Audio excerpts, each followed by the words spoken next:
Ora, bom dia novamente, bem-vindos de volta.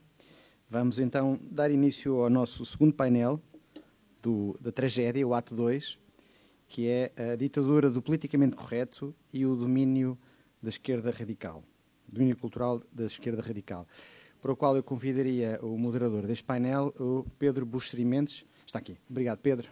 Muito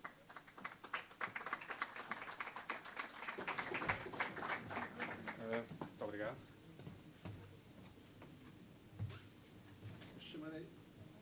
Se bem me lembro das instruções, chamarei aqui ao palco o Jaime Garapinho, que vai ser o nosso keynote speaker. O Jaime, professor universitário e historiador, julgo que dispensa apresentações.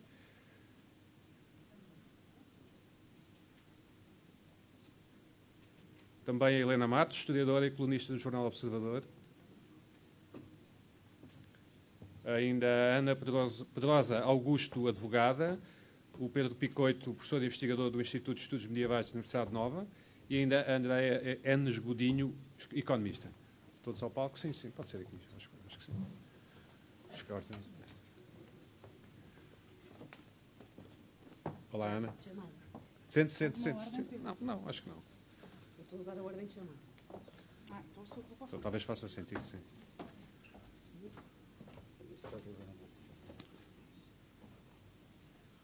Sim, exatamente.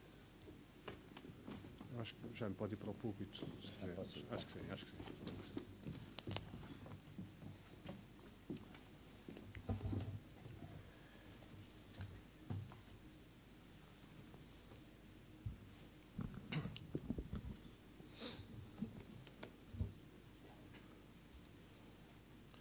Quando quiser. Então, bom dia a todos. Bom, o que eu vou falar aqui, essencialmente, é das origens, é das raízes da chamada correção política, que são raízes, essencialmente, de marxismo cultural. Quer dizer, e, portanto, é nesse sentido que vai ser a minha exposição. A correção política é uma ideologia neomarxista que revê o conceito de classe proletária, o confronto de classes definido pelo processo de produção e o papel do Partido Comunista como guia do proletariado mundial. A violência revolucionária privilegiada como instrumento de conquista do poder para a implantação do marxismo, ela contrapõe a batalha cultural e a transformação das mentalidades. A atual correção política tem as suas raízes remotas nos autores da Escola de Frankfurt, nos anos 20 do século passado, procuravam uma síntese de Marx e de Freud, ligando sociedade capitalista e repressão sexual. A sua base foi o Instituto de Pesquisa Social da Universidade de Frankfurt, fundado por Felix Weil, em 1923, e que teve colaboradores como Georgi Lukács, Wilhelm Reich e Theodor Adorno. Deste núcleo inicial, Lukács é talvez o personagem mais interessante. Nascido numa família de banqueiros judeus, nobilitada pelos Habsburgo, Lukács sempre mostrou uma grande pluralidade de interesses, filosóficos, literários, económicos e políticos. E foi como ativista político que fundou o Sonntagkreis, Círculo de Domingo, uma tertúlia artística e cultural onde aparecem figuras como Béla Bartók, Arnold Heuser e Karl Mannheim. Lukács converteu-se ao marxismo e aderiu ao Partido Comunista Húngaro de Béla Kun, de quem foi Ministro da Cultura. Depois do fracasso do governo comunista de Béla Kun, Lukács escapou para Viena, onde conviveu com Victor Serge e António Gramsci. Manteve-se na ala esquerda do Partido Comunista, escrevendo trabalhos sobre Lenin e Bukharin, mas as suas teses não mereceram a aprovação da hierarquia soviética e foi condenado pelos órgãos responsáveis da ortodoxia cultural stalinista. Nos anos 30 e 40, passou mesmo alguns maus bocados na pátria dos trabalhadores. Com o fim da guerra, em 1945, voltou à Hungria comunista e foi um intelectual influente, particularmente ativo nas depurações de intelectuais não alinhados. Mas, surpreendentemente, em mais um dos seus volte-face, integrou o governo revolucionário anti-soviético de Imre Nagy durante a revolta de 1956, sendo depois deportado para a Roménia. Regressou à Hungria, onde viria a morrer com tranquilidade, ao contrário de Nagy, que seria fuzilado. Lukács foi talvez o primeiro pensador marxista a pôr em questão a mecânica socioeconómica como motor da história e até mesmo a tese catastrófica de Marx, isto é, a ideia de que no conflito de classes, nascido da industrialização europeia, o capitalismo, com a sua impiedosa concentração da riqueza, levaria a um desequilíbrio social e a um levantamento maciço dos proletários contra os burgueses. Deste levantamento resultaria a queda dos governos burgueses e a ditadura do proletariado. Passada esta fase, viria a utopia libertadora, o tempo em que o lobo viveria com o cordeiro e que nem governo, nem Estado, nem Estados seriam necessários. Mas esta escatologia materialista, cópia de algumas utopias milenárias religiosas, fracassou. Na Grande Guerra, em 1914, os operários e os partidos socialistas alinharam com os governos nacionais. E, entretanto, tinham surgido as classes médias que punham em causa o dualismo burguesia-proletariado, ricos e pobres. Afinal, havia coisas para além das estruturas económicas e as suas consequências sociais, e Lukács é um dos primeiros que o entende. Também se dá conta da presença de uma cultura ocidental impregnada pelo cristianismo, mesmo nas suas versões mais laicas e republicanas, indissociável do patriotismo, do conceito de família, da moral sexual e até de certos códigos relacionais.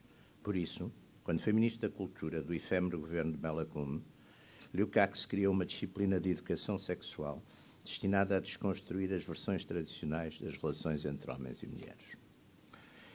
Apesar das críticas e condenações de que Lukács foi objeto na Internacional Comunista, a União Soviética Stalinista também iniciou uma campanha de correção política, entendida esta como encorajamento de uma série de palavras, expressões e comportamentos que estivessem de acordo com a teoria do Partido Comunista e com a sua visão da história e da sociedade, e a interdição de palavras, atos ou omissões que pecassem contra o partido ou a ortodoxia comunista.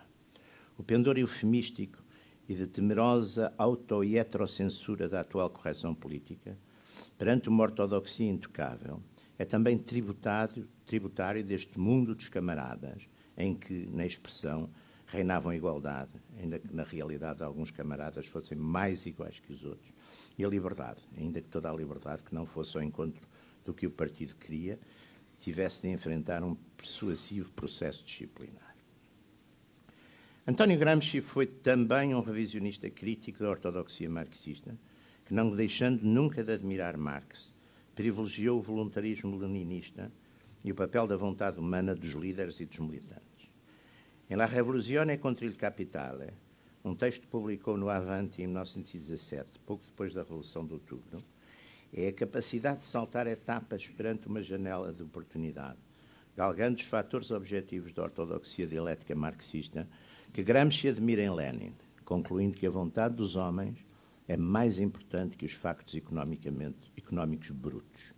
Para ele, as estruturas económicas estão sujeitas à ação transformadora e dinamizadora de homens que valem especialmente enquanto são espírito, enquanto sofrem, enquanto compreendem, desfrutam, querem, afirmam ou negam.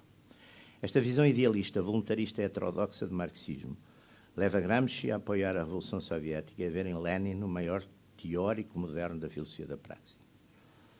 Mas a crítica gramsciana ao marxismo ortodoxo nasce também do fracasso do assalto ao Estado em Itália. Um assalto que acabaria por ser feito com sucesso, não pelos comunistas, mas pelos fascistas de Mussolini. É a partir daqui que Gramsci revê a importância da cultura dominante na sociedade e na determinação do êxito da Revolução. Enquanto no Oriente Europeu, na Rússia, o Estado era tudo, no Ocidente a chave do sucesso da Revolução era a sociedade civil, e a hegemonia cultural nessa sociedade civil de um conjunto de organismos ditos privados, os sindicatos, os partidos políticos, as igrejas, as editoras, os jornais, comandados por uma direção intelectual e moral dominante. Continuando a rever criticamente Marx, Gramsci acrescenta que a superestrutura ideológica da sociedade civil e os seus intérpretes, os intelectuais orgânicos, eram decisivos para mudar e comandar a vontade coletiva. Assim, não seria a mudança na infraestrutura económica das relações de produção que comandaria a superestrutura moral ou ideológica da sociedade, mas a mudança das mentalidades, dos conceitos e dos valores. E penso que agora aqui isto é um ponto essencial para percebermos a ligação exatamente da correção política atual a esta linha de marxismo cultural. Para Gramsci, os fatores que na civilização ocidental impediam uma revolução comunista eram o cristianismo, a autoridade, a responsabilidade pessoal, a lei, a verdade, a família, o patriotismo, a unidade nacional, a comunidade, o conservadorismo, a linguagem e a tradição. Com um espírito agudo, sempre crítico, Gramsci via no fenómeno do fascismo um modelo de idealismo voluntarista, semelhante ao socialista, mas que se diferenciava dele por ter procurado enquadrar esses valores tradicionais. As heresias de Gramsci, que o secretário-geral do PCI, Togliatti, havia de condenar, foram as heresias de Gramsci, que o secretário-geral do PCI, Togliatti, havia de condenar, foram um importante contributo para a legitimação e valorização da revolução das mentalidades como fator decisivo para mudar a realidade. Um fator talvez até mais decisivo que a conquista do Estado e dos seus poderes materiais de coação e repressão. Esta linha crítica ia evoluir e tornar-se mais consciente depois da queda dos socialismos reais, com o fim da União Soviética em 1991 e com a revolução pró-capitalista de Deng Xiaoping na República Popular da China. Foi quando ganharam força decisiva as várias teorias dos chamados marxismos imaginários, na linguagem de Raymond Aron, que, na sequência da mensagem libertária de maio de 68, pretendiam libertar a utopia marxista dos socialismos reais, stalinista e maoísta. As teses da hegemonia cultural de Gramsci voltaram então à ordem do dia, e Gramsci tornou-se leitura obrigatória com a proposta da correção política, então já definida por seus opositores como intolerância disfarçada de tolerância ou como um totalitarismo que eliminava qualquer possibilidade de resistência cultural ao progressismo. Estes marxistas idéticos eram idéticos não tanto quanto aos fins, mas mais quanto aos meios, para converter as sociedades existentes em sociedades conformes com as utopias do progresso, que já vinham da ala esquerda do iluminismo francês, dos chamados profetas de Paris e do próprio Karl Marx. A razão, a ciência, a história, todas com letra maiúscula, estavam do lado dessa marcha para o progresso, para o socialismo, para o que antes fora só utopia. E para acelerar o passo, tinha de se domar e transformar a realidade. E, por fim, a própria natureza humana, através da mudança cultural. Mas se na ortodoxia soviética, leninista ou janovista, as relações materiais de produção ditavam uma estrutura social das classes e marcavam as bases do pensamento e das instituições, e se nos socialismos reais, onde o terror e a repressão física e intelectual eram a regra, os intelectuais funcionavam como intelectuais orgânicos, como sacerdotes e guardiães de uma ortodoxia ditada pela retórica dos chefes ou guias políticos, na crítica gramsciana, Maquiavel parecia vir substituir Marx e Lenin. Maquiavel, com a sua finesse florentina, entendia que dominar o pensamento, a cabeça e a linguagem era o modo mais eficaz e duradouro de transformação social. Talvez mais lento e mais indireto do que a força, mas mais eficaz e duradouro. É também disso que nos falam as reflexões do autor do Príncipe e as suas contraposições sobre os leões e as raposas, as alternativas da força e da astúcia. Um dos marxistas da escola de Frankfurt que emigrou para os Estados Unidos depois da subida de Hitler ao poder, em 1933, foi Herbert Marcuse. O Instituto de Pesquisa Social de Frankfurt tinha-se instalado em Nova Iorque, apoiado pela Universidade de Colômbia, e, ao contrário da maioria dos seus colegas imigrados, que regressaria à Alemanha depois da guerra, Marcuse acabaria por ficar nos Estados Unidos. Ele, que nos anos 30 insistira já na necessidade da libertação sexual, nos anos 50 reformularia a teoria da revolução. Esta não viria da classe operária. A classe operária americana, além de estar a passar a classe média, era patriota, tinha valores conservadores e era impermeável ao comunismo, mas de uma coligação de minorias perseguidas, marginalizadas e esclarecidas. Os negros, as mulheres feministas, os homossexuais e os estudantes. Nesta linha de pensamento, a elucidativa opinião de um outro marxista de Frankfurt, Erich Fromm, um dos progenitores da ideologia de género, para quem o operário americano, sendo um dos mais conservadores ou até reacionários elementos da sociedade americana, tendia a parar o progresso. Daqui, e da oposição destes grupos minoritários nos anos 60 à Guerra do Vietnã, nasceria a nova esquerda, aberta a todas as correntes de esquerda radical, mas recomendando intolerância absoluta em relação às forças de direita. Contra a direita, e dada a dificuldade de a reprimir por via democrática, tudo era válido. Foi destes pensadores que derivou a moderna correção política, que fundamentalmente propõe a substituição da versão económica do marxismo por uma versão cultural. Perante o fracasso nas sociedades ocidentais de uma revolta de tipo bolchevique, que na reação e pelos mesmos métodos violentos levara às vitórias do fascismo em Itália em 1922 e do nacionalsocialismo na Alemanha em 1933, bem como a derrota das forças de esquerda na Guerra Civil de Espanha, surgiu uma teoria inteiramente nova da sociedade e da transformação social. A correção política segue os velhos temas da esquerda radical, como a superioridade, se não o monopólio moral e intelectual das esquerdas, e o internacionalismo, que agora encontra na globalização económica e no grande capital mundialista aliados táticos. É a partir dessa suposta superioridade moral e intelectual que os adeptos da correção política definem os pensadores e os políticos conservadores, ou meramente independentes, como personalidades autoritárias, fascistas ou mesmo nazis, enquanto escalpelizam injustiças ou situações históricas, geralmente já banidas ou ultrapassadas, até por iniciativa e força de personalidades conservadoras, para identificar e culpabilizar agressores que responsabilizam retroativa e até transgeracionalmente.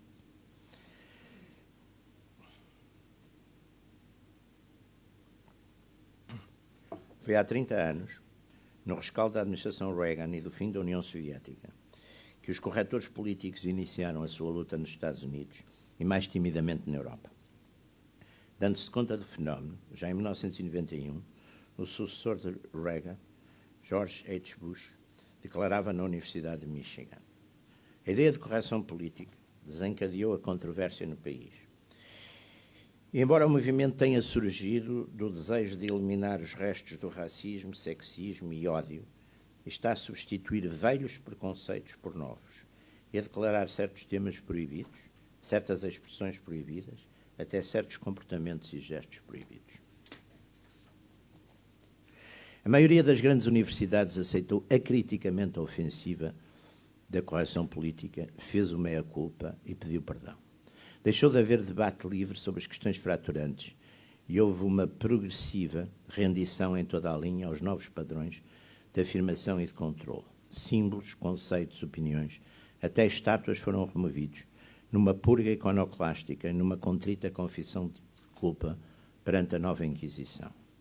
Daqui resultou uma ausência de confrontação, um clima de medo, suspeição, denúncia e perseguição aos professores e alunos que não se conformassem ou não se integrassem nos códigos e no mundo a preto e branco da correção política. A identificação de macro e microagressões a minorias vitimizadas e a acusação subsequente contra prevaricadores e renitentes passou a ser um trabalho a tempo inteiro.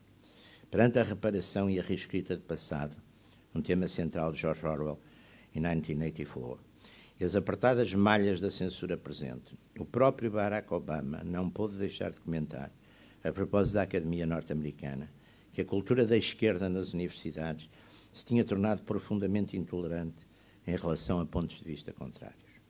A lógica da correção política é uma lógica maniqueísta de vítimas e agressores, imposta por orientações e grupos ditos perseguidos, marginalizados ou desconsiderados, ou por seus autoproclamados representantes ou comissários políticos. Reporta-se não só ao presente, mas até ao passado, numa espécie de conta corrente sem limite de início e de termo. O capital de vitimização e culpabilização é potencialmente infindável, infinitamente elástico, e a victimologia, capitalizada politicamente, tornou-se uma ciência e gerou uma ética. O ativismo passou também a ser urgente. Todo cidadão é um potencial informador, instigado a documentar, a gravar e a reportar macro e microagressões a minorias, por parte da autoridade, polícias ou professores, da extrema-direita, a não-esquerda, ou da sociedade racista, sexista, ruralista e não animalista, o povo tradicional, os populistas ou até o incauto cidadão. Entre as palavras banidas nos Estados Unidos está, por exemplo, a palavra black, ainda que Martin Luther King a tenha usado com orgulho. E oriental, ainda que o académico de esquerda Edward Said, no seu livro Orientalismo, a tenha usado para denunciar a orientalização dos orientais pelos ocidentais. Não podem usar-se por nomes num só género, e até pelas praias lusófonas.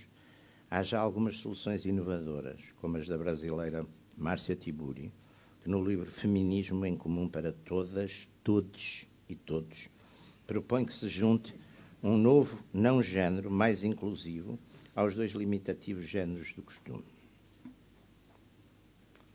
A correção política tomou conta de quase tudo, das críticas literárias de revistas como New York Times Book Review ou da London Review of Books, aos prémios literários, às temáticas dos colóquios ou aos discursos dos prémios cinematográficos. E a indoutrinação das novas gerações está já em marcha. À semelhança do que a Warner Brothers tem vindo a fazer no canal Disney Plus, alguns clássicos foram banidos e os que não o foram apresentam-se com o aviso de que contêm preconceitos étnicos, raciais ou sexuais explícitos, preconceitos esses que só se reproduzem no original para que não se diga que nunca existiram. Quanto às novas produções, seguem a letra e o espírito da agenda correta, que infalivelmente molda a história e os personagens. Note-se o empoderamento feminino das novas princesas ensimismadas e vingativas da Disney, cujo sofrimento passado e o conflito interior justificam quaisquer ações malévolas. Numa progressiva cedência à pressão dos mídias progressistas e da comunidade LGBT, o filme Onward, que estreou este mês, oferece, e aqui sem aviso, homossexualidade explícita, que está finalmente ao alcance dos pequeninos. E quem tenta levantar reservas a esta vitimização ou à sua manipulação é encaminhado para a fogueira dos homofóbicos, dos racistas, dos nazis. Na libérrima América, cuja Constituição garante numa das suas principais emendas a liberdade de expressão, nessa mesma América, que afinal é também a América do puritanismo e da caça às bruxas, a linguagem é hoje mais controlada do que na Espanha da Santa Inquisição. Basta para isso ler Quevedo ou Cervantes. A divulgação da cultura da ofensa leva a acusações cruzadas e a uma autocensura doentia que isola, cala e guetiza tudo e todos, até o humor. Mas a utopia e a bondade de uma humanidade livre, igual e fraterna, e agora ainda mais inclusiva, até interespécies, mantém-se e dilata-se. Os animais humanizam-se e o planeta que sofre, é agora também ele, dotado de emoções, sentimentos e afetos. Explorando a veneração e a submissão dos mídias e dos políticos às chantagens da juventude, do ambiente e das grandes comoções, a jovem Greta Thunberg tornou-se símbolo e líder da luta contra um catastrofismo climatológico, apresentado como um dogma, mas de polémica cientificidade. No entanto, e mais uma vez, o melhor e o pior da natureza humana acaba sempre por resistir e persistir. Há pessoas, instituições e valores que são menos iguais que os outros e que se podem e devem ofender à vontade. Precisamente as pessoas, as instituições ou valores que, para a velha ortodoxia marxista, eram as pedras na engrenagem. A religião, sobretudo a religião cristã, entre as religiões cristãs, a católica. O Islão é também tratado com mais cuidado, até porque às vezes exerce represálias em espécie. A família tradicional, os burgueses, o mundo rural reacionário, herdeiro dos velhos camponeses refratários ou por doutrinar. A Europa é menos ou mais politicamente correta que os Estados Unidos. Digamos que é tão correta como os Estados Unidos, mas de outra maneira. No Parlamento Europeu, a revolução semântica, uma etapa crucial da estratégia, está já em marcha, com a mudança de expressões como mankind ou manpower para humanity e staff. Em França há resistências, ou pelo menos há uma forte polémica em volta do politiquement correct, com pensadores como Michel Onfray e Alain Finkielkraut, Éric Zemmour ou o escritor Michel Houellebecq a denunciar em livros, em artigos e entrevistas a ditadura intelectual bem pensante que faz o controle do pensamento e da palavra. Houellebecq é particularmente provocador nos seus romances, traçando um retrato distópico da França pós-moderna, decadente e submissa às novas tiranias da gauche cavoir ou do islão ativista. São muitos os autores europeus que consideram a correção política um fenómeno tipicamente americano e pouco suscetível de se instalar nas sociedades europeias, pelo menos de forma igualmente moralista e populista. Mas há factos que vão revelando que têm vindo a instalar-se na Europa por moda e importação, sobretudo como previra Marcuse, através dos chamados mandarins, dos mídia ou intelectuais sistémicos, que os políticos, quase todos, mas não todos, têm medo de enfrentar. Porque as causas fraturantes da correção política e causas de vida e de morte são negociadas para passar orçamentos, como se ninharias se tratasse. E as denúncias de racismo diretamente importadas dos Estados Unidos, sem qualquer adaptação à nossa realidade, são mais um sinal das trágicas e mortíferas cópias de serviço que nos vão caracterizando. A Europa mostra também diferenças em termos de penetração da correção política, sobretudo entre a Europa Ocidental e a Europa Oriental. Afinal, é de marxismo cultural que se trata, e os povos do leste, que viveram com o domínio oficial do marxismo, estão especialmente habilitados para o detectar e são naturalmente mais sensíveis e refratários à nova tática de agressão e domínio. E se a linguagem é indissociável do poder, como já defendiam Michel Foucault e Roland Barthes nos anos 60, é elucidativa e sintomática a evolução dos termos ou a sua progressiva purga com vista a uma maior pureza ideológica, por exemplo, quanto à deficiência física. O inválido passou a ser primeiro handicapped e depois disabled, e de disabled, que ainda implicavam qualquer padrão de normalidade em falta, passou ao mais tolerante differently abled ou physically challenged. Assim, espera-se que, pelo poder da palavra, o cidadão portador de deficiência aceita a sua deficiência como uma carga exterior, um desafio a um salvo-conduto de que é apenas portador. Mas os grandes progressos da correção política foram na área da chamada ideologia do género. A tendência em ascensão, sobretudo nos países nórdicos, propõe que se reavalie o que uma determinante natural e biológica, o sexo masculino ou feminino, depois encorajado e condicionado pela sociedade patriarcal, e se reconsidera o género ou os géneros como uma opção livre, tomada a partir da idade da razão. Até lá, as crianças deverão ser educadas na indefinição e sem condicionalismos. Esta libertação da biologia é claramente inspirada no subjetivismo sexual de alguns dos mentores da Escola de Frankfurt. É também uma decorrência da sartreana precedência da existência sobre a essência, ou uma radicalização da famosa expressão de Simone de Beauvoir, de que não nascemos mulheres, mas tornamo-nos mulheres. Na escalada desta indeterminação natural e determinação cultural, sem bases científicas, mas avançada em nome da ciência e do progresso, legitimam-se todas as opções patológicas, até as mutilações operadas cirúrgica e irremediavelmente, independentemente das suas causas e consequências traumáticas. O que começou por ser uma contracultura marginal é hoje uma quase ortodoxia institucional, pelo menos na simplista retórica dominante, apresentada populisticamente como percepção do futuro e sancionada ou em vias de sancionamento como doutrina oficial em vários países europeus e na ambiguidade de grandes organizações. Termino com as palavras de um grande pensador, talvez o mais interessante e articulado pensador politicamente incorreto do nosso tempo e que nos deixou recentemente, Roger Scruton. Uma vez identificados como de direita, passamos a estar fora do admissível. As nossas opiniões são irrelevantes, a nossa personalidade é desacreditada, a nossa presença no mundo passa a ser um erro. Não somos oponentes numa discussão, somos uma doença a erradicar. Essa tem sido a minha experiência. Penso que esta terá sido também já a experiência de muitos dos que aqui estamos nesta sala. Mas não nos deixemos impressionar ou intimidar, não nos sintamos obrigados a apresentar desculpas ou a desistir. Até porque a correção mata o pensamento e o tempo de pensar crítica, criativa e livremente chegou para os incorretos. Muito obrigado.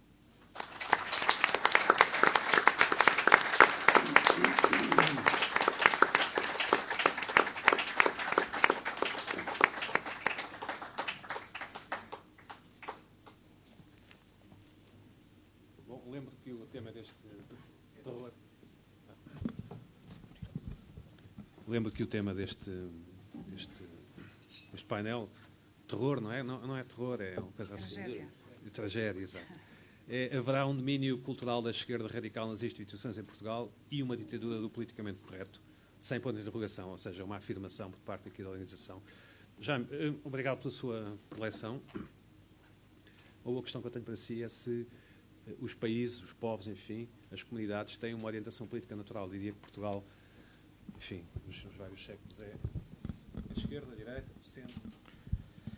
Eu acho que é sempre um abuso, quer dizer, aliás, isso há em todos, na direita e na esquerda, há sempre uma pesquisa, às vezes há uma pesquisa pelo passado, sei lá, dizer, Dom Afonso Henriques era da direita ou era da esquerda.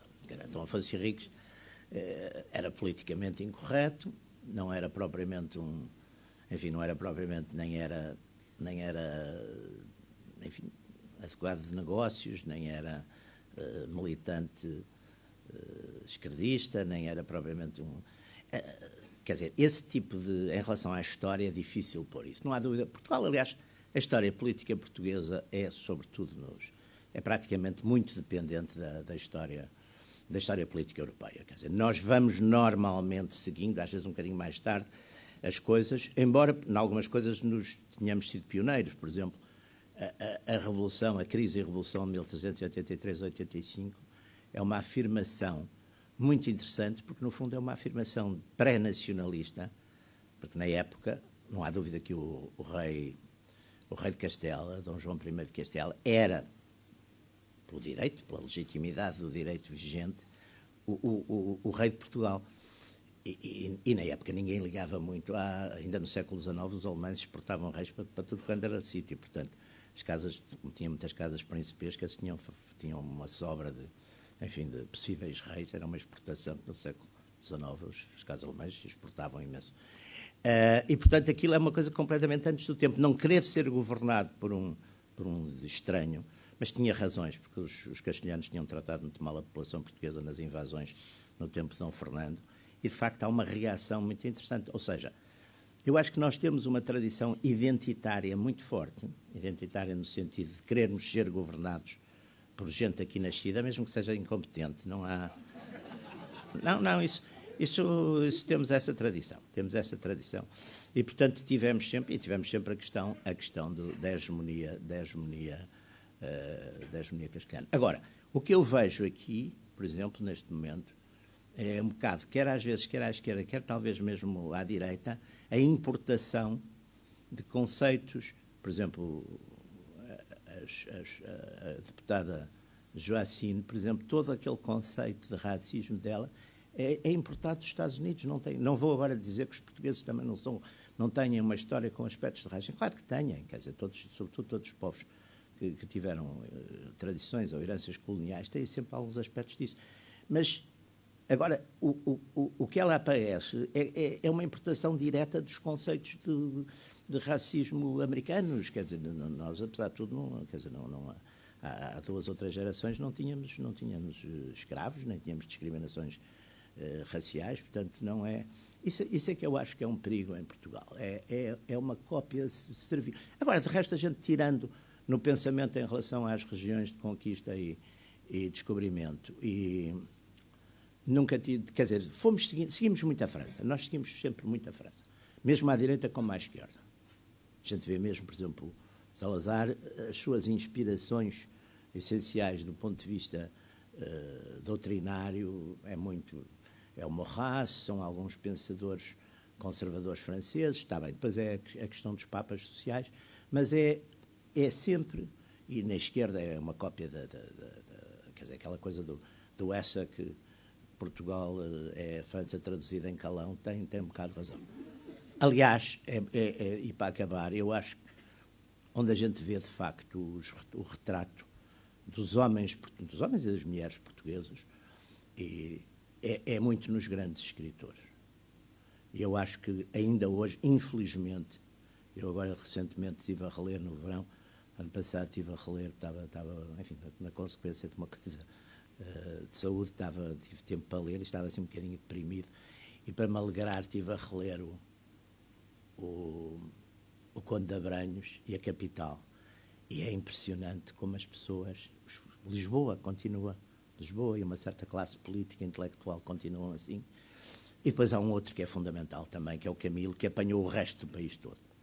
Eu vejo, por exemplo, alguns autarcas, são figuras, podiam ser da Brasileira dos Brasins. As coisas extraordinárias são iguais, quer dizer. Portanto, a minha ideia foi sempre que os grandes escritores apanham as pessoas e os grandes poetas apanham a comunidade, o Camões e o Pessoa, não é? É isso. Muito bem. Helena, fazendo um exercício especulativo, o historiador daqui por 150 anos olha para a nossa era, aqui para 2020, ou pelo menos para o século XXI, e que veja alguns vídeos que têm sido publicados recentemente e captados recentemente em algumas varandas, o que é que acha que esse historiador dirá sobre aquilo sobre o que Portugal é este? É um Portugal de esquerda, politicamente correto?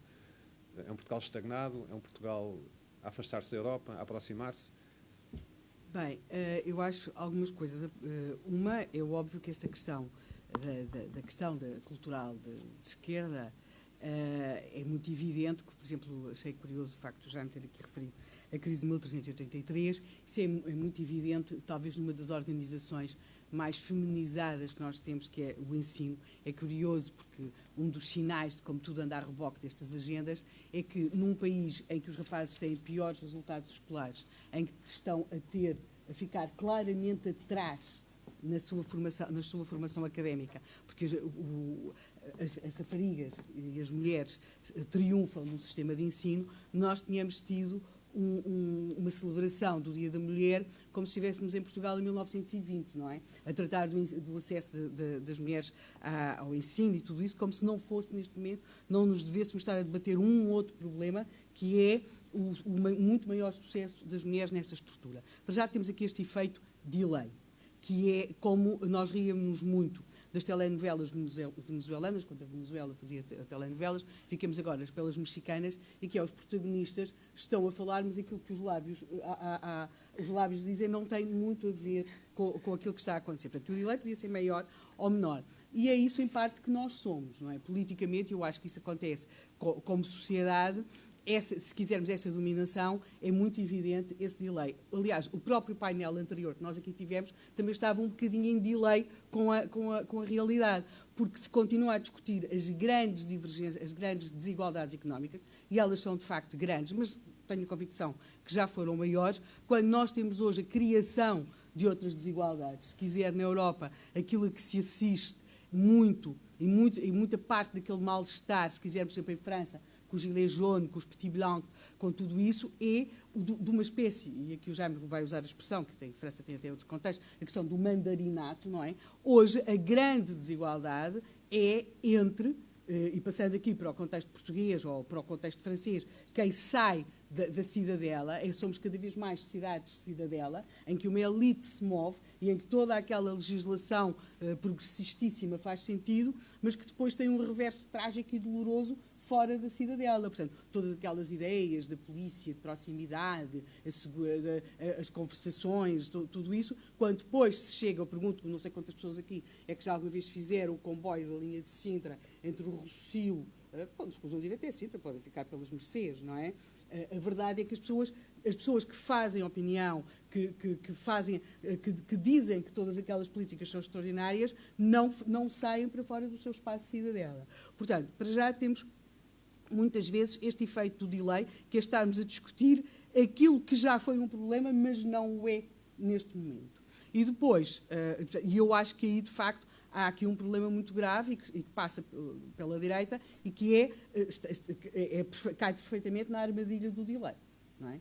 Cai perfeitamente na armadilha do delay, sendo até incapaz de recuperar o seu património. Aí, voltando, por exemplo, às questões das mulheres e do género, porque é uma área, eu fiz jornalismo, seja na área do ambiente, seja na área das mulheres. E lembro perfeitamente do tempo em que essas coisas das mulheres é uma coisa de burguesas, pá, umas burguesas, pá.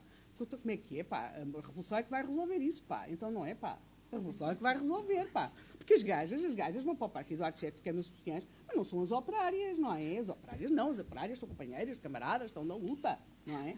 Pronto, aliás, achei fascinante as senhoras que vieram a Lisboa vestidas de ceifeiras, neste 8 de março, tinha muito a ver com o imaginário do PC, quer dizer que o PC está a mexer-se, e era muito interessante porque, tal como no passado, era a herdade dos machados e a luta, a terra. Agora não há terra a quem trabalha, ninguém quer saber da terra, nem das fábricas, nem dos operários. Nada, acabou, que muito trabalho é um nojo. E então, o que é que falavam? Era do...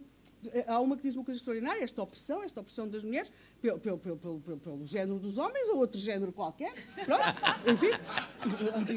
O que era uma frase fabulosa, porque antigamente eles falavam do socialismo, na pátria do socialismo, agora o género dos homens ou outro género qualquer. Pronto, é uma opção. Portanto, e o que se vai é que completamente sempre atrás deste discurso. Não existe qualquer capacidade de dizer que isto é uma chachada. Desculpem, isto não faz qualquer sentido. A mesma coisa em relação ao ambiente. Eu lembro do tempo em que o ambiente eram reacionários. Eu estive na origem da primeira, se quisermos, revista de ambiente em Portugal, que foi o Fórum Ambiente.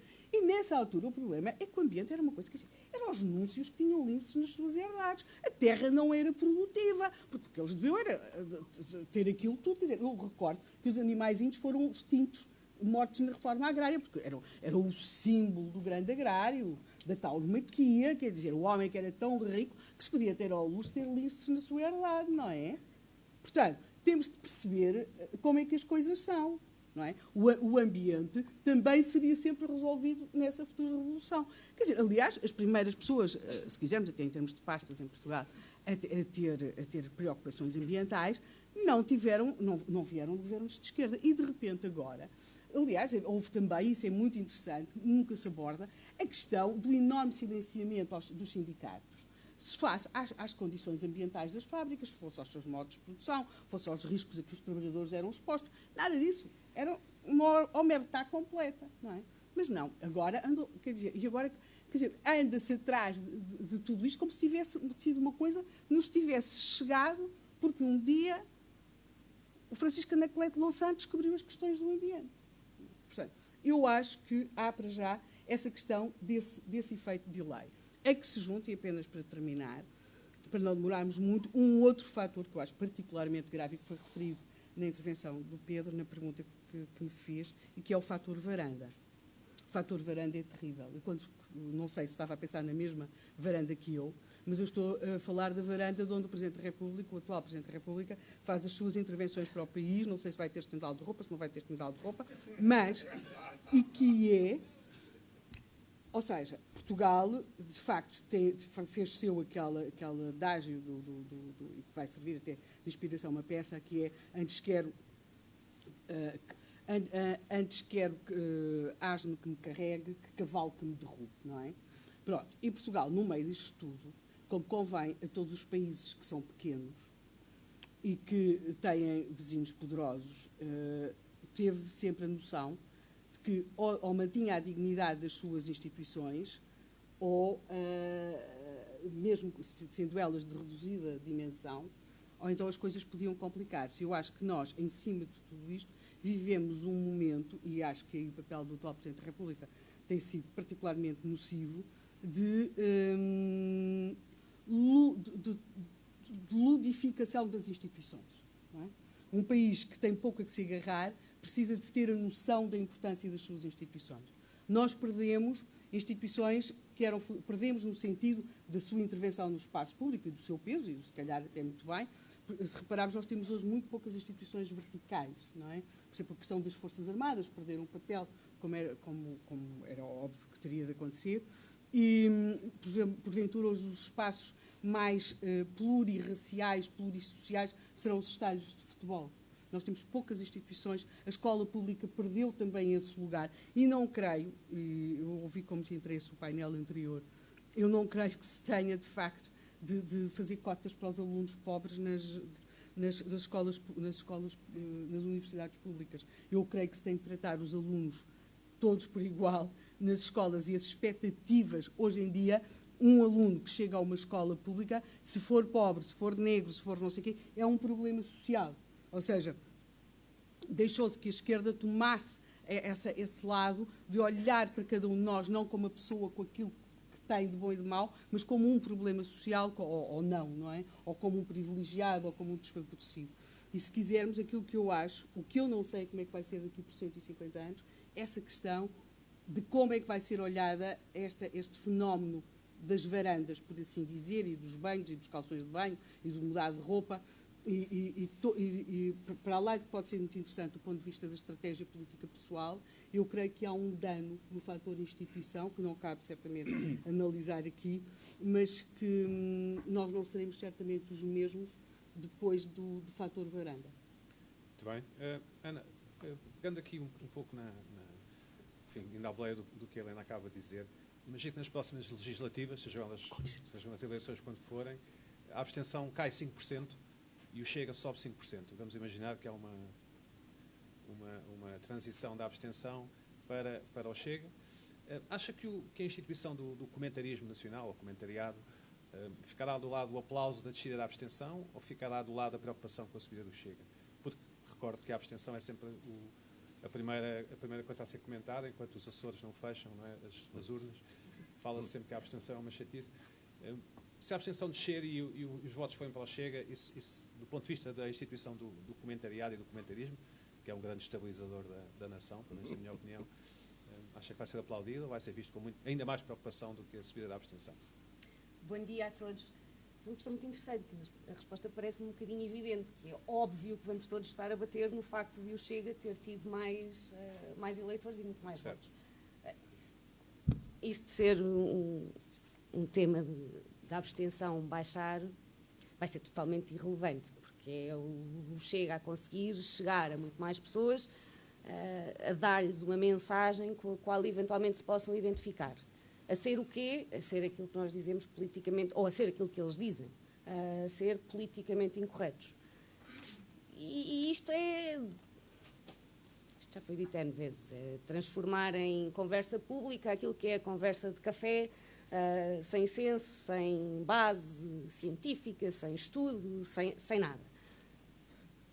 Mas que nos traz que nos mostra o grande problema que nós temos hoje, que é, afinal de contas, nós combatemos o politicamente correto, é preciso combater o politicamente correto ou não é preciso combater o politicamente correto?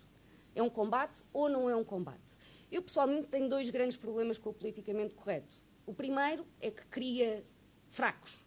Vamos todos ser fracos. Somos fracos porque estamos ofendidos com tudo, porque não conseguimos ver nada para além daquela ofensa que está lá, mas que não está e que eu vou inventar que está lá. Vamos ser todos fraquinhos, não vamos conseguir lutar, não vamos conseguir levantar-nos, não vamos conseguir crescer, não temos ambição, não temos nada. E, em segundo lugar, e pegando aqui no que a Helena estava a dizer, mata o indivíduo, mata o pensamento. Não há indivíduo, há grupo. Eu não sou Ana, sou uma mulher. E eu sou muito mais para além disso. E acho que todos nós somos mais. Eu não posso ficar presa. A gente fraca. Nós não nos conseguimos nunca mais levantar se não sairmos daqui. E isto passa, única e exclusivamente, a meu ver, pela educação. É na escola que tudo começa. Se nós temos os miúdos na escola a dizer que não têm que fazer, porque nós sabemos, temos estatísticas para cumprir, rácios para cumprir, em que as pessoas têm que ser todas formadas, dê lá por onde der. E eu imagino que toda a gente nesta sala conheça imensos professores e sabem todos, certamente, o que é que se passa nas escolas e a forma como é impossível dar aulas e a forma como todas as aulas são inclusivas, sem a mínima capacidade de atender às necessidades que são específicas de alguns alunos, como os programas são básicos, como se acaba o secundário sem saber ler e escrever, basicamente. E isto é o resultado direto de uma visão que é precisamente a visão de vamos ser todos fraquinhos, vamos todos ser maus, porque aí somos todos iguais, ao menos somos todos iguais. Somos maus, mas somos iguais. E isto mata o pensamento, mata o amanhã, mata o futuro, mata a ambição e mata o que é aspirar. E nós vamos deixar de ter pessoas a ambicionar. E a minha grande preocupação é que amanhã, na lista de palavras do politicamente incorreto, seja incluída a palavra aspirar, seja incluída a palavra sonho e seja incluída a palavra ambição. Porque tudo isso é mau. É lucro. Essa já está. Essa já está na lista. Essa já está na lista. Ok, obrigado. Pedro, pegando aqui na questão do politicamente correto, estava a ler um livro, estou a ler um livro, e fiquei a saber que na Inglaterra do século XIX o luto era uma chatice, porque quando no limite uma mulher casasse com um homem, tinha que fazer luto pelo tio do homem, enfim, era um mês, e se fosse um parente mais próximo, o luto ainda era mais prolongado. Ou seja, estou a querer dizer que o politicamente correto ou uma certa pressão sempre existiu. O que eu lhe pergunto, Pedro, é se em 2020, em Portugal, se sente constrangido pelo politicamente correto, ou seja, se sente a sua liberdade, enfim, limitada em alguma coisa para esta questão do politicamente correto que nos traz aqui. Sim, embora eu acho que temos que distinguir o que são os constrangimentos politicamente motivados daquilo que serão constrangimentos sociais, por exemplo, esse exemplo que deu é um bocadinho interessante. Mas eu, fazendo o papel de advogado do diabo, acho que nós temos que olhar para o politicamente correto, mesmo neste contexto em que estamos, neste painel, de uma forma um bocadinho diferente. Eu concordo que durante muitos anos, décadas mesmo, nós assistimos aos efeitos perversos do politicamente correto, daquilo que chamamos o politicamente correto, a censura, o policiamento da linguagem, o pensamento único, etc. Isto já foi descrito aqui muito bem, não vou repetir. Mas, nos últimos tempos, o ambiente mudou. E mudou claramente pela ascensão daquilo a que se convencionou chamar o populismo, que é uma coisa muito diversa na Europa, mesmo nos Estados Unidos, não é? É completamente diferente o que está por trás do Brexit do que está por trás do governo húngaro, por exemplo, ou do que está por trás do Salvini, seja o que for. Portanto, é preciso matizar um bocadinho estas questões.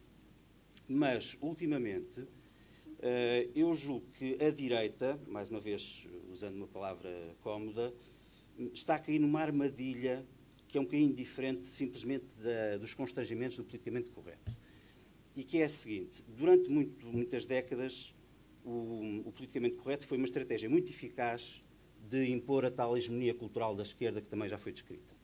E, portanto, a direita combateu o politicamente correto precisamente porque era uma estratégia central de combate político.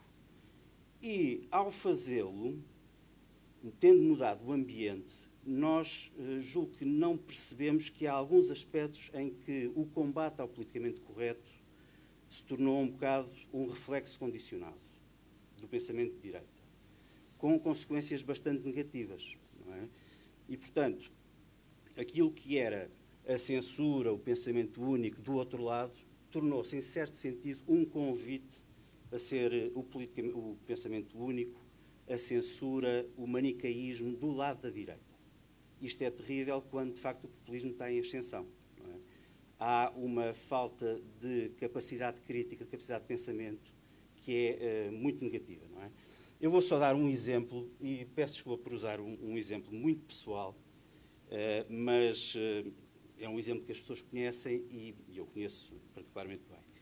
Aqui há uns tempos, isso também já foi referido, a deputada Joacine Moreira fez aquela proposta de devolvermos os bens culturais trazidos das ex-colónias, etc. É uma proposta que eu acho que merece ser debatida, embora discorde em absoluto daquilo que ela diz.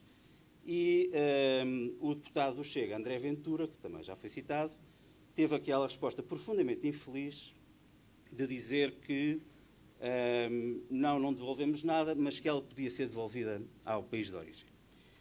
Sendo que ela é uma cidadã portuguesa, não é? E eu escrevi um artigo no Observador a dizer que isto era uma acusação, era uma afirmação racista, porque era dividir os portugueses entre aqueles que nasceram cá e aqueles que não nasceram cá. Sendo que, obviamente, os que não nasceram cá, regra geral, são negros, não é? Neste caso, concretamente. E publiquei o artigo no Observador e os comentários são um bocadinho surpreendentes. Eu já estava à espera de alguns.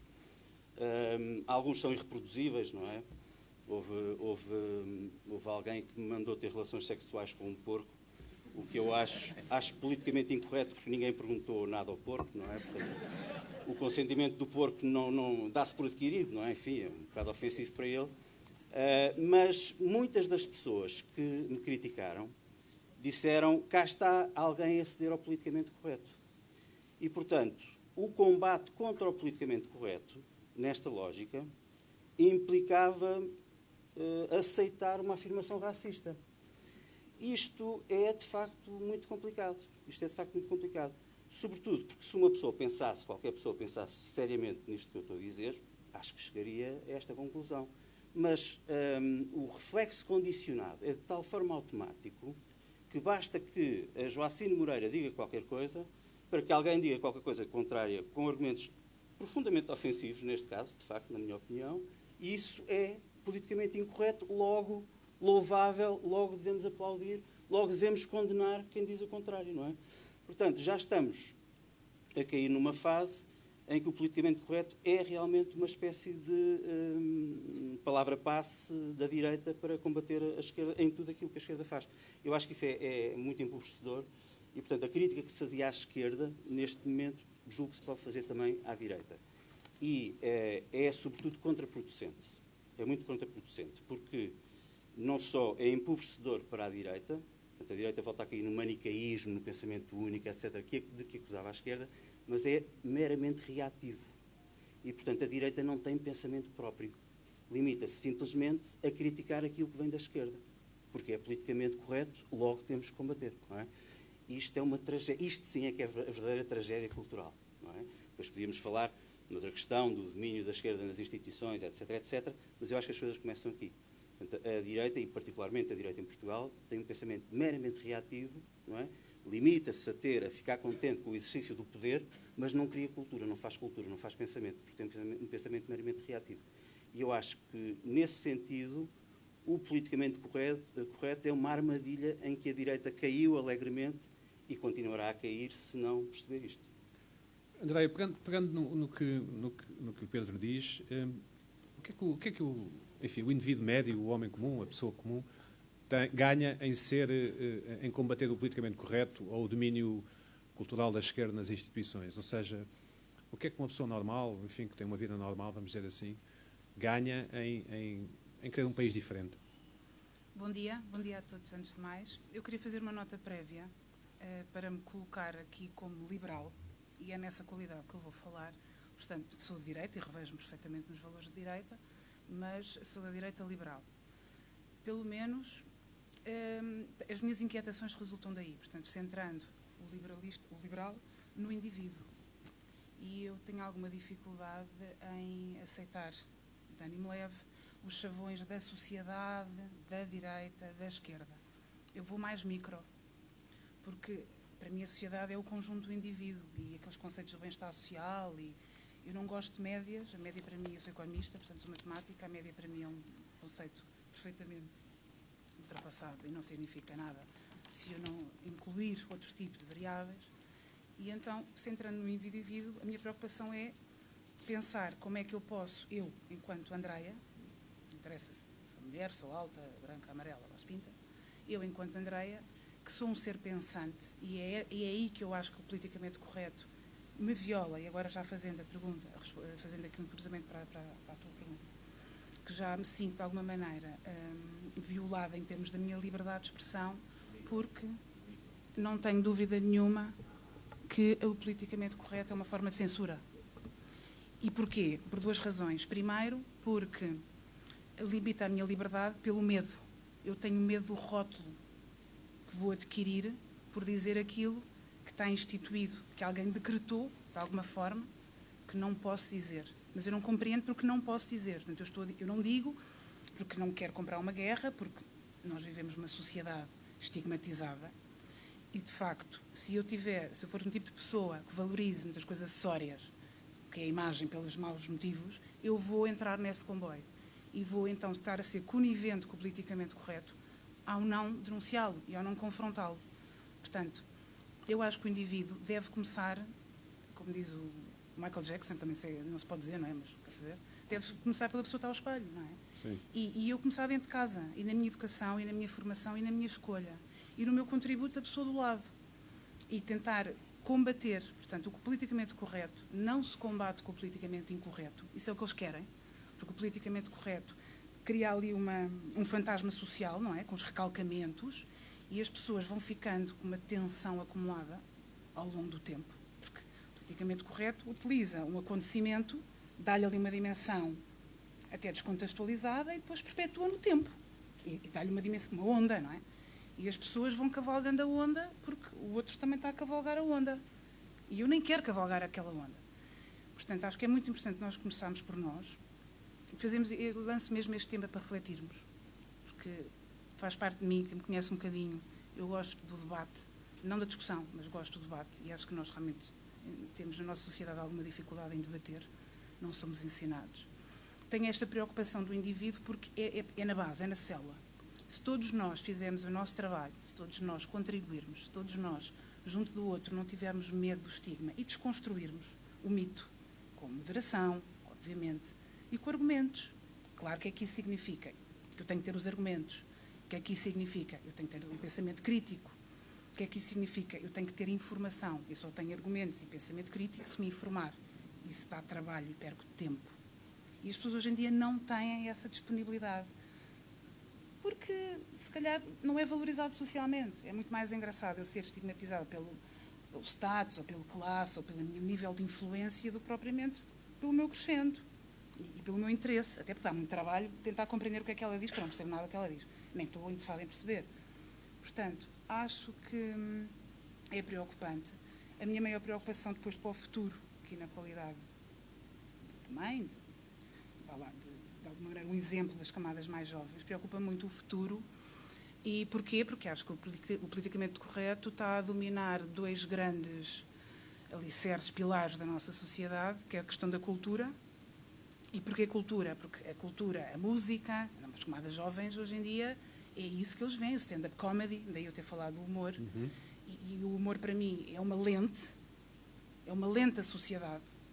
E o humorista para mim é um crítico da sociedade. E se eu vou começar a censurá-lo, e se vou começar-lhe a pôr balizas e a tirar-lhe a voz, eu claramente estou a limitar a informação e o conhecimento da sociedade. Estou a pôr debaixo do tapete temas que não me são confortáveis. E acho que isso influencia muito os jovens e também, obviamente, a educação. Mas a minha preocupação da educação é a educação, como está montada, está toda na mão do Estado.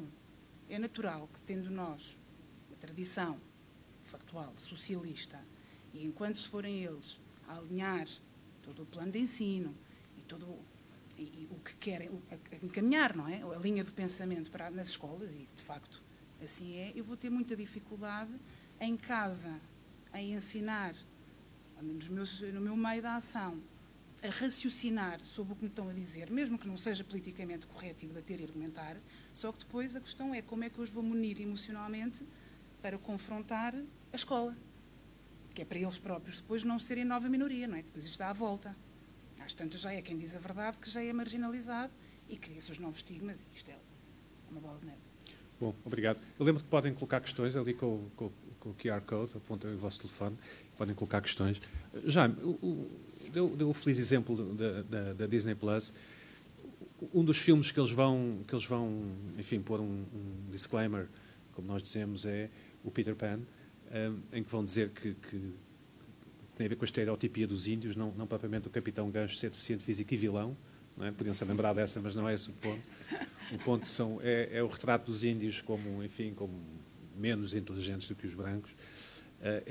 O livro é do Barry, nem sequer é da Disney, é um clássico da literatura infantil, como se diz, julgo eu, inglesa. Qual é o mal, enfim, da Disney fazer uma coisa destas? Qual é o mal de haver um aviso a dizer, atenção, os peles vermelhas são pessoas como nós, enfim, são tão inteligentes como os brancos, os amarelos, os roxos? Não, eu lembro-me, por exemplo, enfim, todos nós da minha geração, que não serão assim muitos aqui, mas lembramos-nos, por exemplo, eu lembro-me de uma coisa muito interessante, não sei, um personagem dos Quadradinhos, não é, da banda desenhada dos Quadradinhos, que é o Fantasma. O Fantasma vivia no meio dos pigmeus e normalmente tinha, enfim, uma certa complicidade com eles. E no início das aventuras do Fantasma, por exemplo, os negros apareciam sempre com um ar muito primitivo, com como os do Tantan na África, com os ossos no nariz e a dizerem umas coisas assim, básicas. A partir de uma certa altura, aparece já um presidente desse país africano, onde já não me lembro o que é um país imaginário, e é um presidente que está vestido, tipo Obama, já vestido de coisa muito civilizado, com um fato azul, a falar ao telefone. Quer dizer, há um certo acompanhamento das coisas, e acho que se nós vamos corrigir a história toda, quer dizer, é uma imbecilidade absoluta, porque querer que os antigos, nas estruturas que tinham, estruturas sociais, económicas, etc., tivessem, por exemplo, democracia, é uma imbecilidade absoluta. Quer dizer, não acho que os regimes políticos têm as condições, estão olha, uma coisa politicamente incorretíssima que eu toda a vida disse aos meus alunos, era que se não tivéssemos máquinas ainda tínhamos escravos. Não sei quem é que eram os escravos, serão eles ou eu, quer dizer, não faço ideia, nem é o problema que me interessa. Garanto que se não tivéssemos máquinas, e ainda temos, infelizmente ainda temos escravos em alguns sítios, pessoas que, enfim, teoricamente estão a trabalhar livremente, mas ainda são escravos. Mas se não tivéssemos máquinas, com certeza que tínhamos isso. Quer dizer, há toda essa ideia de reivindicar sempre. E há ali uma coisa que o Pedro estava há bocadinho a dizer, que eu acho que temos que meditar numa coisa. Como em tudo o que é excessivo, as primeiras reações também são excessivas e brutais. E usando uma terminologia hegeliana, eu diria, nós estamos num tempo de antítese, não estamos ainda em síntese. Portanto, quem aparece, aliás, estes líderes têm aparecido, os Trumps, Bolsonaros, alguns europeus, etc. O apoio que eles têm tem essencialmente a ver com uma rejeição do que está. E não interessa muito depois a sua correção, porque eu acho que o tempo das sínteses ainda não chegou. Ainda não chegou. Por definição, as pessoas estão a reagir ao que está. E, portanto, quem pegar nessa bandeira da reação vai ter sucesso e também, quer dizer, a gente, por exemplo, a cultura de esquerda em Portugal, o domínio da esquerda em Portugal começou muito antes da queda do anterior regime. Quer dizer, eu lembro, eu era miúdo, as páginas literárias, os prémios literários, os escritores lidos, era tudo da esquerda. Quer dizer, era, aliás, uma das coisas que o regime anterior descurou completamente foi qualquer espécie de formação política ou qualquer espécie de... Quer dizer, não havia umas coisas... Sei lá, as pessoas que iam para a Universidade Portuguesa era para fazerem vela ou para correr, não havia, exatamente, não tinha nenhuma... E, aliás, as pessoas que faziam isso tinham a preocupação que fosse assim. Quer dizer, porque o doutor Salazar tinha a preocupação que é a seguinte: política, em Portugal, faço eu. Nem os ministros faziam política. Aliás, os ministros que tentaram fazer política duraram pouco. Porque, aliás, ele tinha essa frase muito célebre, que uma vez um deputado francês perguntou-lhe: Monsieur le Président, quand vous êtes venu pour la politique, eu disse: não, je ne suis pas venu pour la politique, je suis venu pour le pouvoir. Quer dizer, ele não fez política. Se tivesse... Portanto, essa... E o Estado Novo não ligava muito, eu lembro-me desse tempo, porque achava exatamente que o povo não lia, ou lia pouco, não lia livros. Portanto, os livros, de uma maneira... E era a televisão o grande instrumento. Quer dizer, a televisão essa era controlada. E não era controlada, era controlada a partir da própria televisão. Quer dizer, as pessoas que faziam normalmente as coisas estavam no departamento, na parte de notícias, eu estive lá quando era miúdo, e sei muito bem que era assim. Quer dizer, agora, o resto, a cultura, e é evidente, nós estando num ambiente cultural da Europa Ocidental, as pessoas também liam livros, portanto, era quase...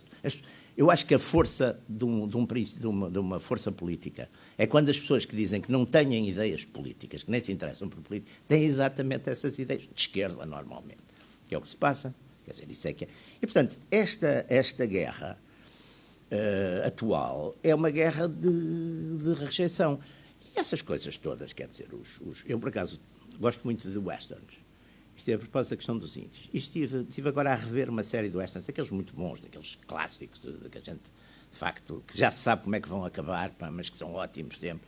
No princípio, os personagens dizem: um de nós está a mais nesta cidade, e a gente já sabe que depois, normalmente o bom, os westerns clássicos, vai matar o outro. E pronto, e aquilo vai acabar bem, sabemos normalmente isso. Há sempre umas baixas que são os amigos do bom, porque tem que morrer alguém e esse não pode... O artista, como se dizia na minha terra, no Porto, nunca pode morrer, não é? Portanto, essa lógica...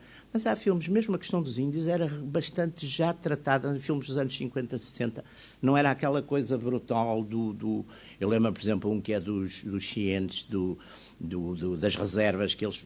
É tratado já com uma certa... Com uma questão também dos negros, etc. Há uma... Quer dizer, não é aquela coisa brutal, todos maus, todos para matarem. Isso ainda é no mudo, sim. No cinema mudo ainda era um bocadinho assim.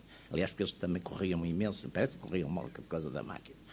Agora, esse tipo de quer dizer, os povos, quando têm relações históricas, normalmente começam com brutalidade, começam aliás, inicialmente, eu uma vez tive uma discussão em Oman, porque aquela coisa do início, estávamos numa reunião em Oman, no Sultanato, e houve um jantar ao vestíbulo Sultão, e um dos ministros do Sultão, e eu disse, olha, sabe que nós fomos os primeiros a chegar aqui. E o tipo perguntou-me, where are you from? Eu disse, I'm from Portugal. E o tipo, de repente, ficou com uma cara... Parecia aquele filme do cartoon do Laurence Olivier, que fazia de Mahadi.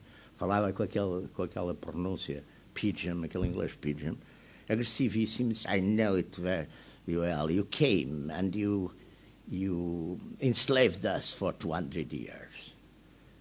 And the pilot who took Vasco da Gama to India was not a Portuguese, was an Omani. E eu apanhei uma salutar fúria nacional e identitária. E disse, olha, você sabe, para se perguntar aqui à volta, o que é que nós fizemos uns aos outros quando nos encontramos pela primeira vez? Nós não escravizamos, matamos, que era normalmente o que se fazia aos aliens. A gente, no princípio, matava.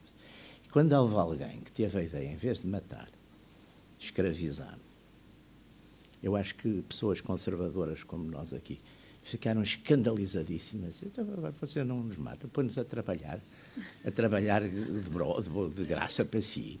Qualquer dia vamos ser todos amigos deles e nós não gostamos disso. Quer dizer, eu acho que a coisa pior que há é a gente tentar, e a esquerda nisso tem sido mestra, é a gente tentar meter, sei lá, nos medievais, nos cavaleiros medievais, sentimentos que são, de facto, produto de uma certa evolução histórica.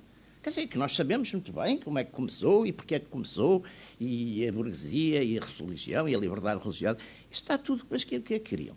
É que é das coisas mais extraordinárias, não é? E as pessoas aceitam esse jogo. Isso é das coisas que eu acho mais absurdas.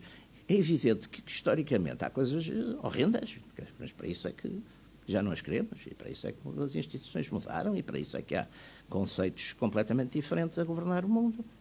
Mas às vezes voltam para trás também. Não é? Também a história não é aquele progresso linear. Helena, acha que nos próximos 20 anos Lisboa terá um museu das descobertas, ou dos descobrimentos, chamemos, de qualquer coisa, museu de qualquer coisa? E o próprio facto de ser de qualquer...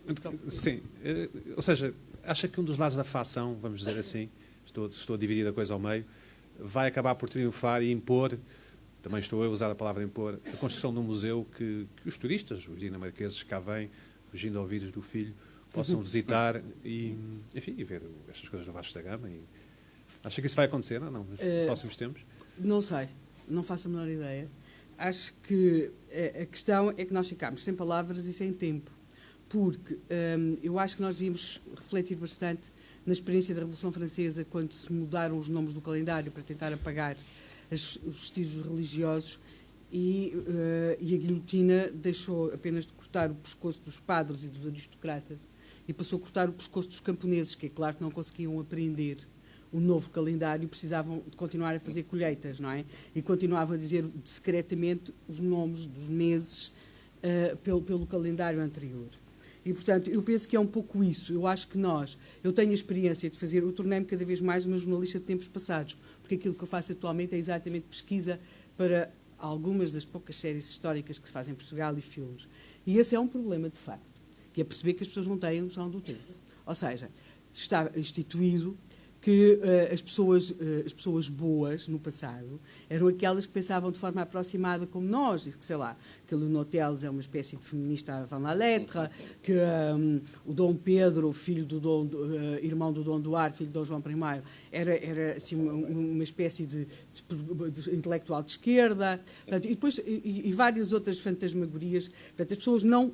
Há uma profunda falta de respeito pela pessoa e pelas suas circunstâncias, não é?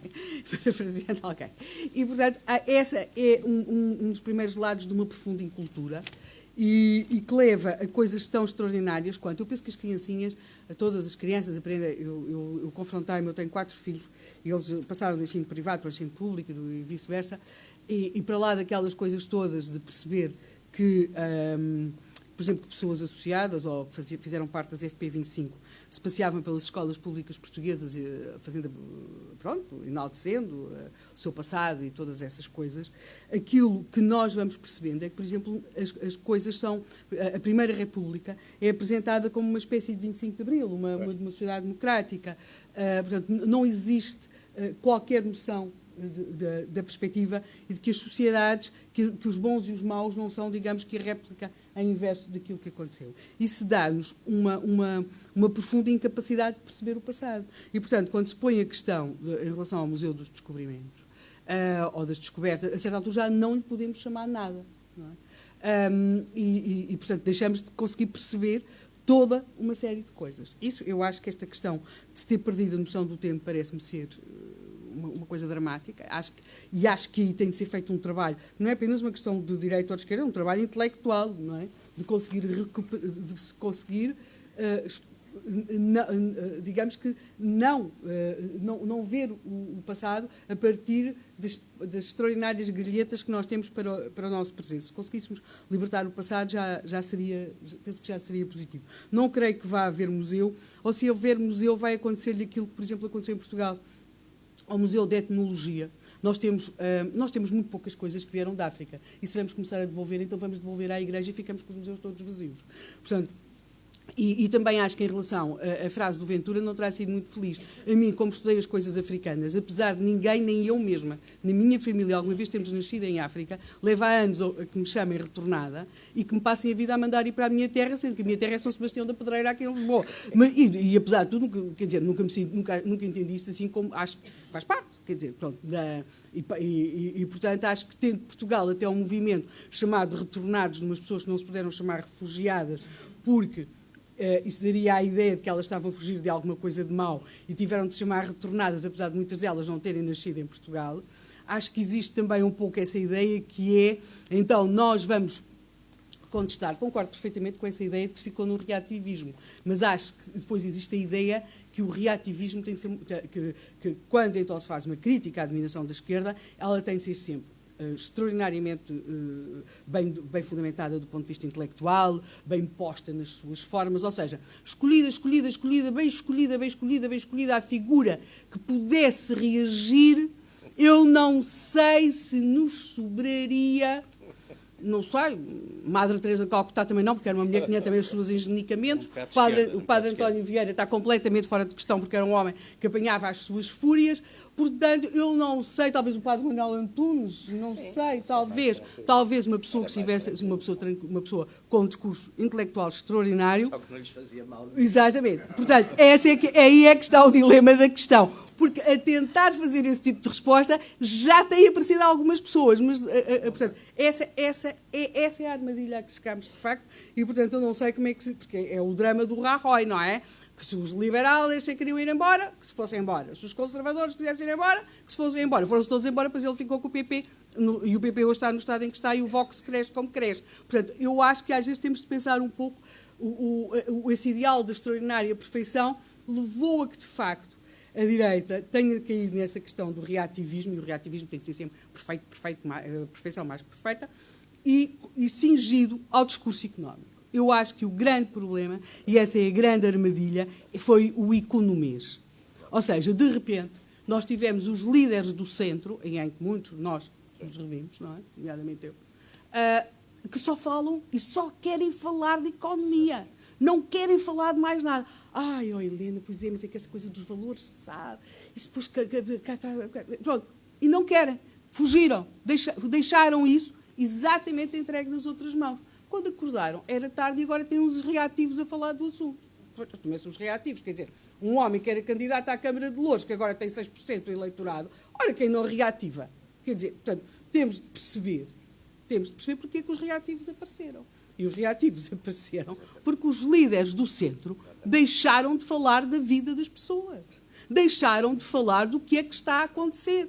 E, portanto, nós temos os líderes da esquerda a morrer nos hospitais privados e a tratarem-se nos hospitais privados, mas os líderes do centro, antes de começarem a falar, têm-se a fazer uma espécie de benzedura, sim, porque eu sou a favor do SNS público e defendo muito o SNS público. Pronto. Nós temos neste momento invenções de estatísticas para que não se perceba a debacle que está a acontecer no ensino público, e com todos os líderes dos tais mandarins da Cidadela a terem os seus filhos em excelentes colégios privados, mas antes de dizer qualquer coisa tem-se fazer aquela declaração: eu sou a favor, muito a favor, muito a favor, muito a favor da escola pública. Depois temos a questão, já ninguém liga nenhuma à situação dos operários, mas quando se vai falar, as pessoas têm de se declarar muito solidário, muito solidário, muito solidário com a vida daqueles povos ameríndios que estão para lá, algures entre a fronteira e o Brasil, porque o Bolsonaro. Ninguém quer saber do que é que está a acontecer aqui, mas daqueles ameríndios que estão naquela fronteira, porque o Bolsonaro será contra os índios. Deixou-se completamente. Deixou-se. Se repararem, as intervenções de boa parte dos líderes, daquelas pessoas em que nós gostávamos de ir votar com gosto e prazer, na verdade, eles ou querem falar sobre o Banco Central Europeu e organizações transnacionais. Agora, aqui, do país que eles têm de governar, dos problemas reais das pessoas, seja das matilhas de cães, vão para a Assembleia da República e resolvem mais depressa a eutanásia que o bem-estar dos cães e dos gatos. E depois não querem ter reativos. Então querem o quê? Quer dizer, resolveu-se a eutanásia numa tarde e os mesmos deputados de diferentes partidos afetam 2 tardes para tratar de penas de prisão para as pessoas que abandonem cães e gatos. Tem-se alguma noção de que é pagar, quanto é que custa a uma pobre mulher que seja viúva com uma pensão, a um homem que tem uma pensão, pois, porque as pessoas também contribuíram um pouco, se elas não podem ser muito grandes. Sabem quanto é que custa a hemodiálise de um gato? E que aquilo que é definido como que o gato tem de fazer é definido pela mesma pessoa que lhe faz a hemodiálise, que é o veterinário.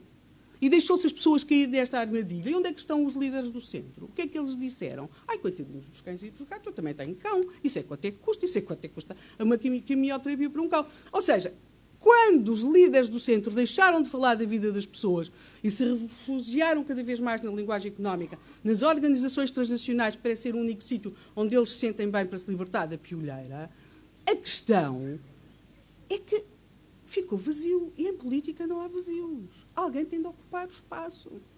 A culpa foi nossa. Ou seja, foi dos líderes que nós tivemos numa determinada área que acharam que, pronto, só se falava daquelas coisas, não é? Das metas, o déficit, não sei quantos e tal. E depois veio o coronavírus e vai tudo ao ar. E eles continuam a falar, e do déficit, do não sei o quê. Pronto. E a vida? A vida é muito mais complicada. A vida das pessoas. E está a ficar francamente injusta. Mas francamente injusta e culturalmente injusta para as pessoas comuns. Eu estudei num liceu público e vi na minha geração as pessoas normais, com vidas normais, a tirarem os filhos da escola pública. Porque nunca dava jeito, era a questão dos horários, mas eles todos defendiam imensa escola pública, são todos defensores da escola pública. Então ponham lá os filhos. Ou seja, o politicamente correto tornou-se, sobretudo, e também uma forma de impedir as pessoas de uma área política, que podemos dizer de centro-direita, de questionarem as coisas, porque eles nunca questionam bem. É sempre a questão da questão que não é a verdadeira questão e nunca é colocada nos moldes em que deveria ser. E, portanto, como se está, digamos que nesta impossibilidade retórica, não há discurso. Não há discurso, mas também não há noção do tempo passado. Portanto, o que eu pergunto, e essa é uma dúvida que me aflige, é se é possível sair disto sem os tais reativos que dizem aquilo que não se deve dizer. Eu não sei quanto tempo é que temos, mas eu temos penso que falei demais, peço imensa desculpa. Falou bem, Helena. Ana, uma pergunta que eu lhe vou colocar, embora se calhar vai irritá-la, a mim irritaria. Enquanto perguntam aqui, não é tanta pergunta, perguntam aqui porque é que a direita, enfim, as mulheres de direita, vamos dizer assim, se desleixaram e deixaram, enfim, a bandeira do feminismo para a esquerda. Eu acho que não tenho certeza que a pergunta é bem intencionada, talvez não esteja a formulá-la bem. Ou seja, porque é que se fica com a ideia, a segunda pergunta, que só a esquerda, e portanto só as mulheres de esquerda, se preocupam com os direitos das mulheres? Enfim, de todos os... O que é que acha sobre isto? Vou tentar perceber a pergunta. Estou a tentar perceber a pergunta. Em resumo, porque é que o feminismo é de esquerda ou porque é que, e porque é que não há feministas de direita em Portugal? Eu disse que era irritante, não é? Vou fazer assim uma coisa politicamente correta. Não gosto dessa pergunta, ofende-me, portanto ela vai ser proibida. Vou censurar. Mas não vê que... Vou dizer aquilo que me apetece. Acho que sim, acho que faz muito bem. Aqui pode ser. É uma questão estúpida. Ou seja, vamos lá. A formulação em si é estúpida, porque aqui a questão não é. Não posso fazer tudo à roda do tal grupo. É o problema do politicamente correto, esquecer o indivíduo. Eu tenho que lutar por toda a gente, começando por mim. Eu começo por mim e a partir daí vou a toda a gente. Questão diferente é perguntar se devemos silenciar as dúvidas que possamos ter. Isso é uma questão diferente e essa sim pertinente. Vou silenciar as dúvidas que tenho? Não vou. Isso seria completamente absurdo. Por exemplo, uma dúvida que eu já tive e já coloquei.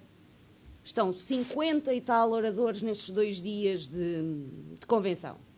Há 6 mulheres, daquilo que eu vi, há 6 mulheres que vão participar nesta convenção, aqui neste palco.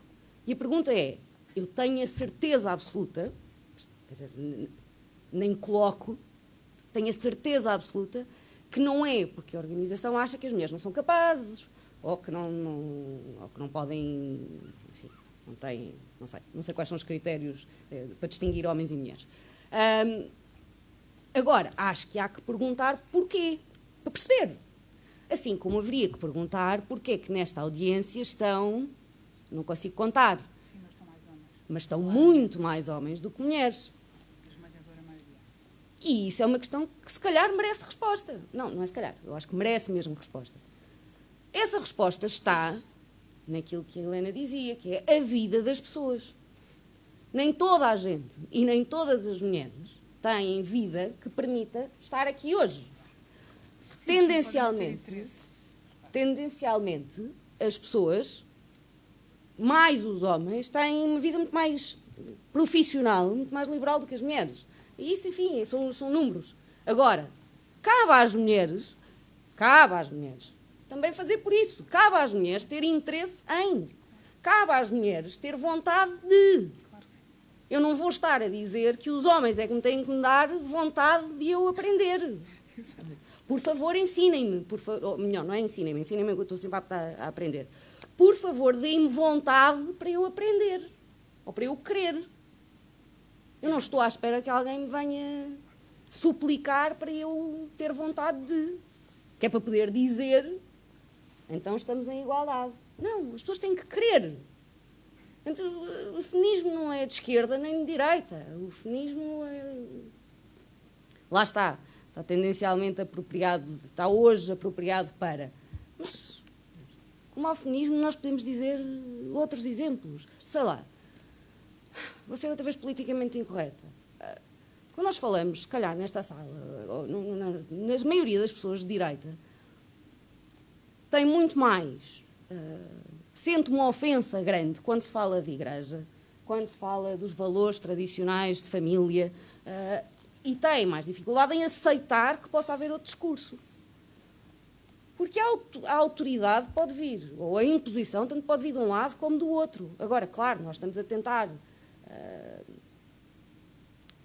se calhar, lutar contra uma visão que é imposta pela esquerda, que nos traz muito mais problemas do que aqueles que nos traz uma visão de valores.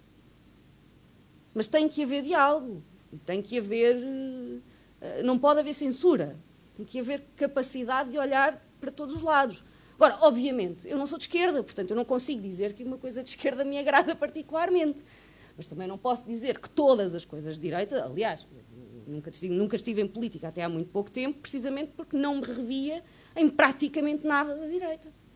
Pedro, eu pensei, desculpa por interromper, mas eu acho que há aqui uma questão que é muito importante, é que a própria pergunta, desculpa, esta questão das mulheres diz-me muito, a própria pergunta não só não faz sentido, como não é verdade. Em primeiro lugar, nesta resposta ao politicamente correto, as mulheres, talvez perdido por 100, perdido por 1000, há um destaque e um protagonismo enorme de mulheres, e basta... Eu tenho imensa pena, quer dizer, mas a senhora que está em França, há uma senhora chamada Marine Le Pen, ou seja, nestes partidos radicais, quando aparecem, é muito fácil às mulheres fazer a sua ascensão. E elas parecem estar muito menos preocupadas, muitas vezes, já com o que é que podem pensar delas. O caso do Vox, o Santiago Abascal é um homem, mas depois tem imensas mulheres. Portanto, eu acho que, se calhar, isto vai obrigar a recolocar a questão, não é? E depois, eu também gostava de lembrar que a Thatcher não era um homem. E, portanto, se calhar o que nós também temos nesta própria linguagem, nessa cartilha que vamos ouvindo todos os dias, é que não é rigorosamente verdade. Não há coisa mais machista, ou não havia coisa mais machista e misógina que muitos dos partidos de esquerda e de extrema-esquerda. E, portanto, é preciso que se perceba que essa ideia foi alguma coisa que se conseguiu criar agora. Não. Eu lembro também que as sufragistas, nos filmes, não é? Pois ela era aristocrata, não é? Pronto. Portanto, não é assim, e é a minha dúvida, e aquilo que eu gostava que talvez alguém me conseguisse explicar é como é que, não tendo sido assim, nós acabamos a repetir que foi assim. Claro. E estarmos aqui até a debater porque é que é assim quando não foi. Não há uma líder que eu me lembro de um partido comunista importante na Europa. Pois está claro que não, coitadas. Então elas eram as companheiras. Havia a Rosa Luxemburgo, que foi morta pelos nazis, não é? O nazi foi morta à pedrada pelo povo. Foi uma coisa terrível, mas essa não era propriamente uma líder, uma figura destacada, mas o líder não era. Bom, eu avisei que a pergunta era irritante. Pedro, uma pergunta talvez, uma pergunta mais fechada e uma pergunta também da plateia. Um partido como o Chega é politicamente correto ou prejudica, digamos assim? Não, acho que não ajuda, e aliás, aquilo que eu disse há pouco exemplifica isso. Portanto, é um discurso de espelho em relação à esquerda. Aliás, não é de forma nenhuma um acaso que o principal inimigo do Chega e do André Ventura seja o LIVRE, a Joacine Catá Moreira, etc, etc, não é? Portanto, não acho de forma nenhuma que ajuda a combater o politicamente correto. Combater o politicamente correto, na minha perspectiva, faz-se através de um discurso criativo, não meramente reativista, ou reativo, ou reacionário, que também é uma palavra que se pode usar aqui, não é? Aliás, para responder à doutora Helena Matos, só em relação a dois pontos que ela levantou, esta ideia de que há um vazio de valores, ou há um vazio de discurso sobre os valores, e surge então o populismo, ou o radicalismo, ou a extrema-direita, o que se quiser dizer, a ocupá-lo. Bom, isto tem muito que se lhe diga. A igualdade também é um valor. É um valor da democracia, é um valor da República, não é? Um valor da monarquia liberal até, não é? A igualdade cidadã. Quando isso é posto em causa, eu não acho que isso seja politicamente incorreto. Acho que é errado, simplesmente, moralmente errado. Não é politicamente errado, moralmente errado, não é? E, portanto, se o discurso dos valores vem a reboque deste género de combate, então são os valores errados, não é? Por outro lado, deixe-me ser deselegante.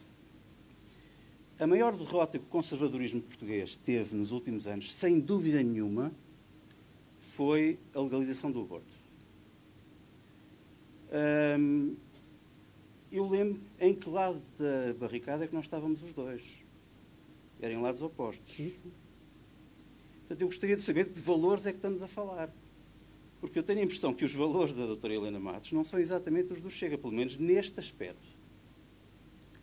Os meus, provavelmente, até estão mais próximos dos valores do Chega. Agora, eu também acho muito curioso o que é que são os valores dos quais se está a falar, os valores da extrema-direita.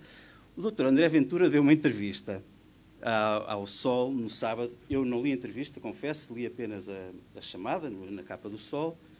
E uma das frases que lá estava era: eu sou por princípio contra a pena de morte, mas não me choca.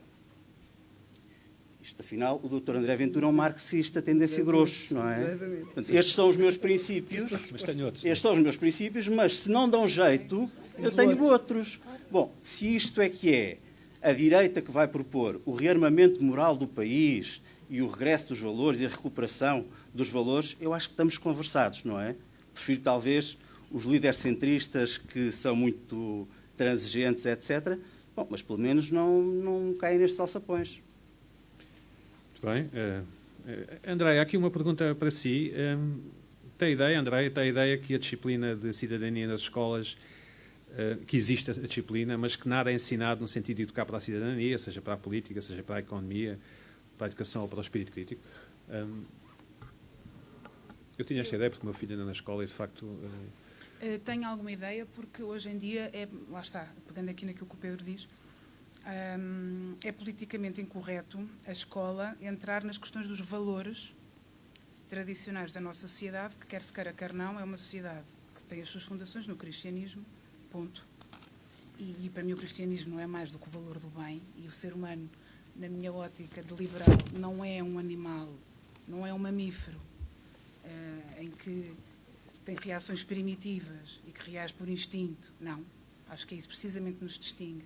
É a nossa capacidade de não reagir por instinto e ter uma força de vontade.